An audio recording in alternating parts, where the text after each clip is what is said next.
Hello, we are Jim and Marissa Stamberg.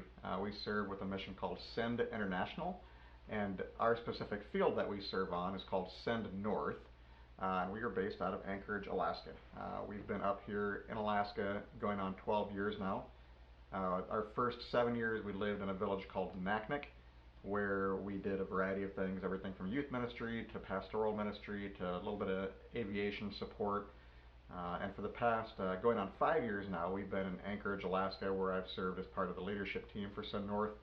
Currently, I am the area director and oversee our leadership team for Send North.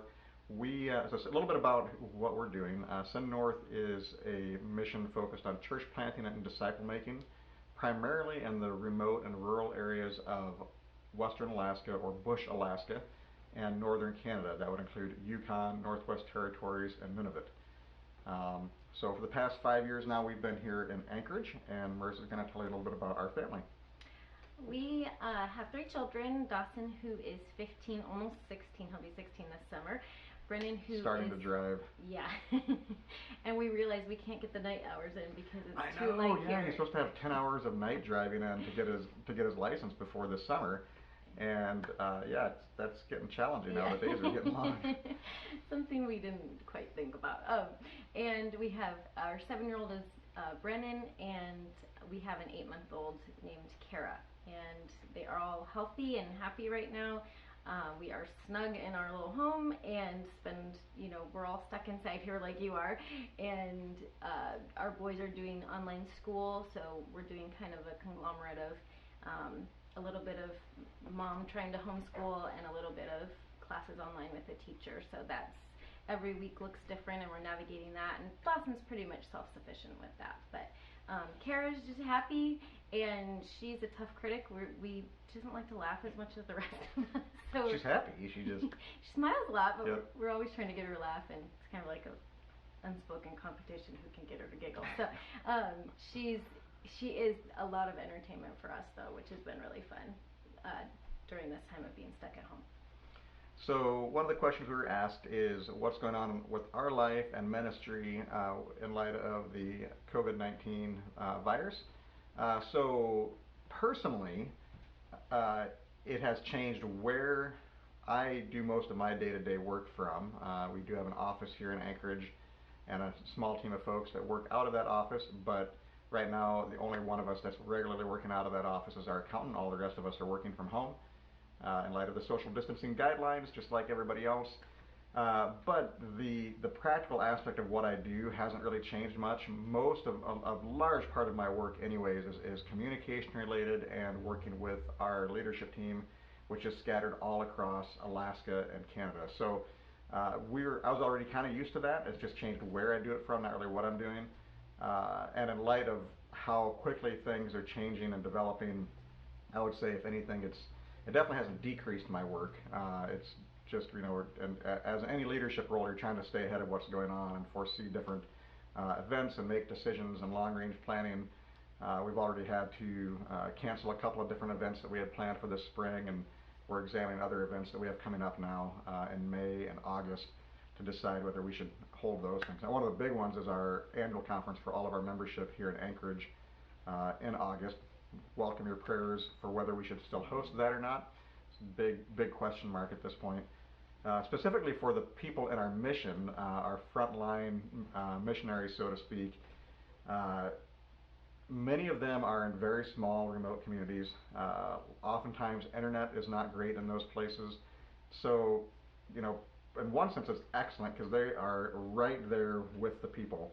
But in another sense, it's challenging because it's a very relational ministry. So they're just as committed to sharing Christ and making disciples in their communities as they ever have been. But a lot of it is what they normally do is very relational, sitting down with people over tea or going on a hunting trip with somebody or having a small group Bible study. So they're having to really get creative on what that looks like. They can't just do the big church, broadcast everything on the internet. Some communities can do some of that kind of thing, but they don't have all the tech personnel and resources to really make it look good. So some of them are using Facebook Live or YouTube, but sometimes it's as simple as using the local Marine band or VHF radio that the community uses to talk to one another and just broadcasting some verses on that locally. Some people are using Facebook to connect with people.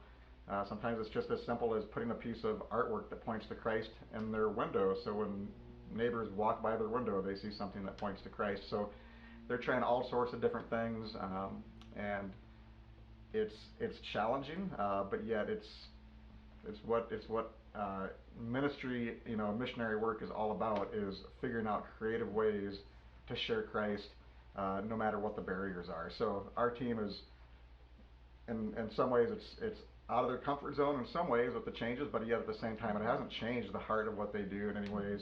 In fact, it has probably, this whole situation weighs very heavy on so many of our missionaries and on our hearts, as the people that we work with out in the villages already come from very dysfunctional homes. So you can imagine they are stuck, these kids that don't feel safe in their home are stuck in their home.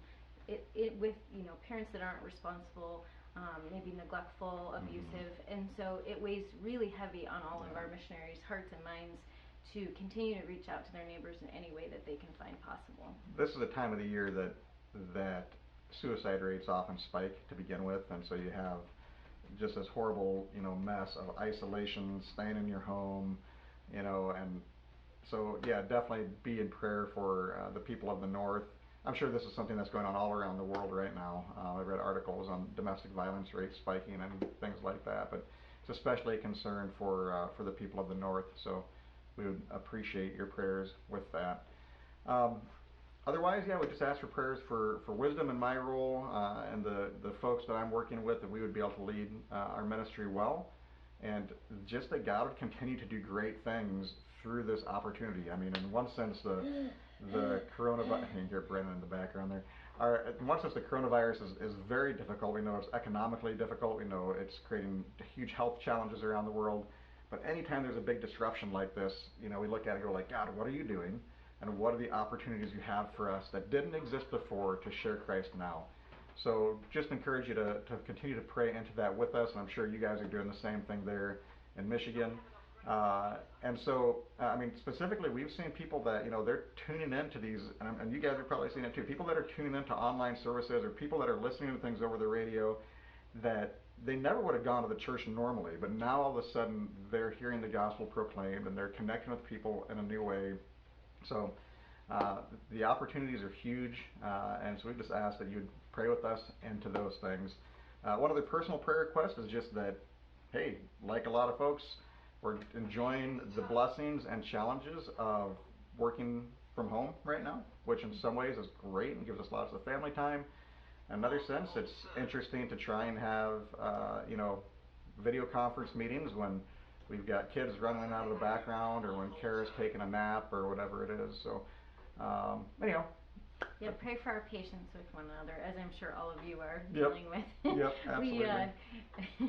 I like to joke, we have no one else to be annoyed at, so we get annoyed at each other. So just pray that we will be kind and loving towards our children and towards each other.